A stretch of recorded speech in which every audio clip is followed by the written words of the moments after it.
Hello guys! For today's video ay ipapakita ko po sa inyo ang aking ginawang rice cake or steamed rice cake. So ayan guys ang aking mixture. Kung mapapansin nyo po magkulay yellow dahil hinati ko po yan sa dalawa para lagyan ko po ng food color yung kalahati po. So ayan guys ang aking ginamit is 2 cups lang po yan na all-purpose flour.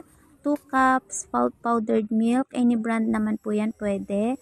And then 2 tablespoon na baking powder, and then 1 cup na white sugar, 1 and 1/2 cup na water, 1 large egg, and then ano pa ba, cheese para sa toppings natin. So ayan guys, nagdagdag din ako dyan ng 1/2 cup lang na iba, pero optional naman po, depende naman po sa inyo kung gusto nyo pong lagyan.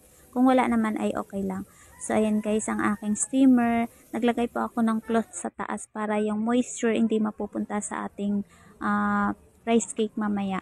So ayan guys ang aking mga minold na mixture. Ginamit ko rin po yung aking lineran. Tinry ko lang po yun siya guys. So ayan po ang aking finished product sa 2 cups na all-purpose flour. So ayan. Thank you for watching guys. Bye bye!